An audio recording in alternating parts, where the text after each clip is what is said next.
Você acabou de ver uma equipe de trabalhadores se preparando para entrar numa galeria, ou melhor, num espaço confinado que requer permissão de entrada. E você sabe por que esse tipo de espaço exige permissão de entrada? Bom, você vai descobrir a razão da permissão e outras coisas muito importantes sobre os espaços confinados. Um espaço confinado é um lugar com entradas e saídas restritas ou limitadas. Nesses locais, o trabalhador só deve entrar para desenvolver uma atividade específica. Um local é considerado um espaço confinado quando apresenta atmosfera de risco com concentração de oxigênio abaixo de 19,5% ou acima de 23%. Concentração de qualquer substância tóxica acima do limite de tolerância. Concentração de gás ou vapor ou névoa inflamável em condições superiores a 10% do seu limite inferior de explosividade. Qualquer condição atmosférica imediatamente perigosa à saúde ou vida. Aberturas estreitas dificultando a entrada e saída dos trabalhadores.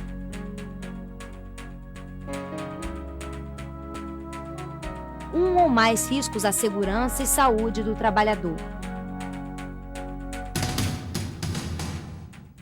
Quando falta ventilação natural. E quando não é projetado para ocupação humana contínua. Os trabalhadores precisam entrar em espaços confinados para realizarem trabalhos de manutenção, limpeza, inspeção e medição. São locais perigosos onde trabalhadores podem ficar doentes, se acidentar ou mesmo morrer rapidamente, se não existirem medidas especiais de segurança e saúde do trabalho. Fundacentro, ela começou a trabalhar em espaços confinados em 1991 por solicitação do Ministério Público para assessoria num acidente fatal. Então, o trabalho da Fundacentro em espaços confinados começou na investigação de um acidente fatal em 1991. E, a partir dessa data, nós ficamos muito preocupados com a falta de informação que há no mercado sobre esses ambientes.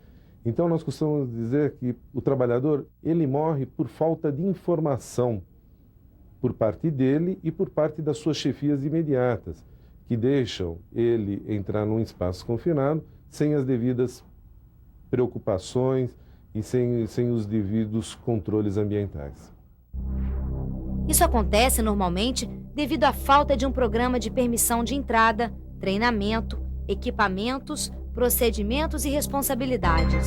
Outra característica muito importante de um espaço confinado é que, em caso de alguma emergência, ele apresenta sérias dificuldades para a saída do trabalhador, tanto por seus próprios meios, quanto por uma equipe de resgate. Os riscos atmosféricos são as principais causas de acidentes do trabalho em espaços confinados. A atmosfera varia constantemente e precisa ser monitorada continuamente. É por isso que os espaços confinados são traiçoeiros e perigosos. O teor de oxigênio costuma variar muito nesses locais. Concentrações inferiores a 19,5% colocam a vida do trabalhador em risco. O excesso de oxigênio é também muito perigoso, pois com a presença de algum produto combustível, uma simples faísca pode resultar em explosão ou incêndio. É comum também nesses espaços a existência de gases tóxicos. O monóxido de carbono e o gás sulfídrico são os gases mais encontrados nesses ambientes. Eles são uma terrível ameaça à vida do trabalhador. No ambiente pode existir a mistura de gases inflamáveis, o que pode resultar em explosão ou incêndio. Outro perigo que o trabalhador pode enfrentar são os riscos biológicos, pois estes ambientes normalmente são sujos, úmidos e quentes. Essas condições são favoráveis ao desenvolvimento de fungos, bactérias, parasitas, protozoários, insetos e animais peçonhentos. O risco de queda nesses ambientes é outra ameaça ao trabalhador. Uma queda em um espaço confinado implica em muita dificuldade para o resgate, por ser um local perigoso, escuro e de difícil acesso. Choques provocados por descargas elétricas de lâmpadas, fios e outros equipamentos elétricos são riscos que os trabalhadores também enfrentam. A energização acidental de circuitos e equipamentos elétricos é um risco que pode ser evitado pelo fechamento dos quadros elétricos com cadeados. Nos espaços confinados podem ocorrer também desabamentos, desmoronamentos e inundações.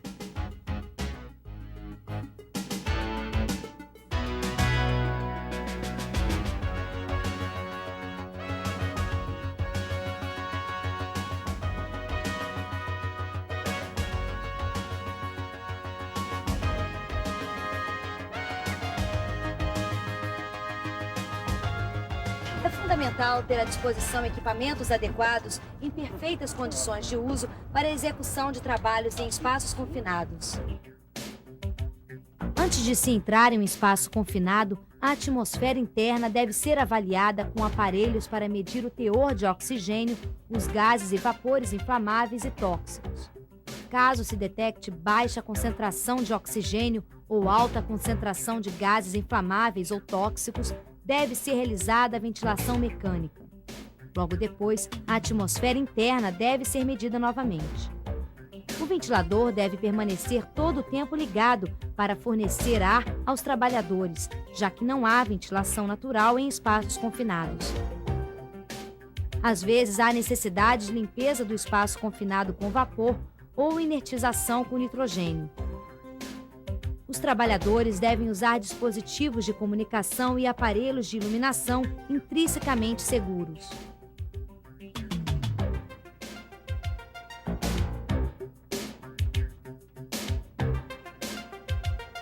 Equipamentos de proteção individual, emergência e resgate são imprescindíveis, assim como os protetores respiratórios autônomos e os movimentadores individuais de pessoas nos espaços confinados verticais.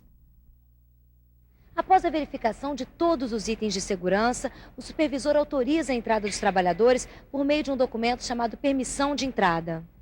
Neste documento consta o tipo de espaço confinado, o objetivo da entrada, os nomes de todos os trabalhadores autorizados, além de enumerar os riscos daquele espaço e as medidas usadas para controlar ou eliminar os riscos antes da entrada. Na permissão, deve constar também os números de telefone dos serviços de resgate e emergência. Este documento vale só para um período de 8 horas de trabalho. Essa permissão ela vai avaliar toda a parte e condições do equipamento em relação à limpeza e travamentos e também garantir que sempre haverá uma pessoa como observador, que será a segurança da pessoa que estiver ali dentro. O vigia fica fora dos espaços confinados monitorando os operários. Os supervisores de entrada são responsáveis pela análise das condições de segurança do trabalho, permissão de entrada e supervisão das atividades.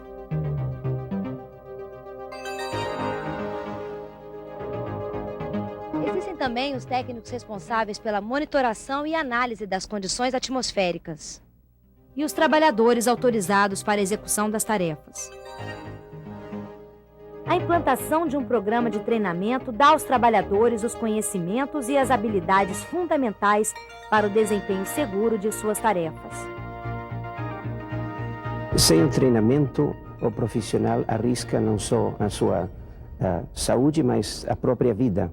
E, além de resultar isto nas consequências trágicas pessoais, afeta todo o processo produtivo da empresa, da produtividade, da moral, e realmente não se justifica que agora que tem tantas oportunidades de se fazer esses treinamentos que eles não sejam feitos. É no treinamento que o trabalhador pode reconhecer os sinais de perigo, conhecer os equipamentos, adotar medidas corretas de abandono e emergência e saber evitar o pânico. O treinamento serve também para avaliar as condições psicológicas do trabalhador. Este é o grande momento para dar à equipe de trabalho uma orientação técnica abrangente e os conceitos básicos de segurança. Existem vários tipos de treinamentos para espaços confinados. Na verdade, não é que existam vários modelos de treinamento. Existe o básico das informações, quer dizer, aquela literatura básica, mas cada espaço confinado é um espaço que tem que ser devidamente avaliado e planejado um treinamento para esse tipo de espaço. O que falta para que as empresas tenham essa cultura do treinamento? Primeiro, eles têm que reconhecer os riscos que eles têm. A grande maioria não está reconhecendo ainda qual é o grande perigo de espaço confinado. A partir do momento que eles consigam identificar o risco dentro das empresas, aí eles vão entender a preocupação e, evidentemente, a necessidade de se efetuar o treinamento com os trabalhadores envolvidos nessas operações. Outra equipe de trabalho que precisa regularmente receber treinamento é a do Serviço de Resgate e Salvamento.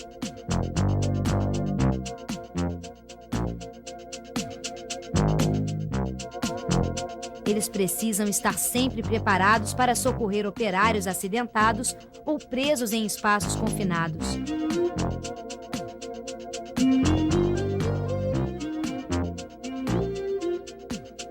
Um resgate bem-sucedido requer que os equipamentos necessários estejam já à disposição antes do incidente ou acidente ocorrer. Que o pessoal que está trabalhando no resgate tenha tido experiência e tenha também a suficiente calma como para dar seguimento a procedimentos que já são estabelecidos. O estresse, nos casos de certos espaços confinados, faz com que nas estatísticas a gente veja que ocorrem às vezes até 2 óbitos de socorrista por cada vítima que morre no espaço confinado. Primeiramente, a empresa ela deve seguir as normas de segurança da BNT e do Ministério do Trabalho para espaços confinados.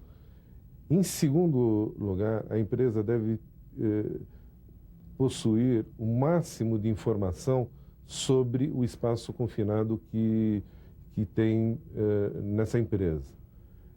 Então, deveria haver um processo onde a empresa deveria reconhecer o espaço confinado no seu ambiente de trabalho e prover todos os meios possíveis de avaliação dos riscos e controle dos riscos, principalmente através de um programa de permissão de entrada em espaços confinados, onde se faça uma entrada segura e também, principalmente, através de uma folha de permissão de entrada. Preste atenção nessas 10 dicas muito importantes. Saiba que espaços confinados são traiçoeiros. Nenhum espaço confinado é seguro. Nenhuma operação em espaço confinado é segura. A atmosfera no espaço confinado muda continuamente. Nenhuma atmosfera continua permanentemente segura. Nunca subestime os riscos de um espaço confinado. Os riscos nos espaços confinados devem ser conhecidos e controlados. Nunca entre num espaço confinado sem permissão de entrada. Portanto, não esqueça nunca essas informações, pois algum dia elas podem salvar sua vida. Vamos lutar pela erradicação dos acidentes do trabalho em espaços confinados. Fundacentro, trabalhando pela segurança e saúde de quem trabalha.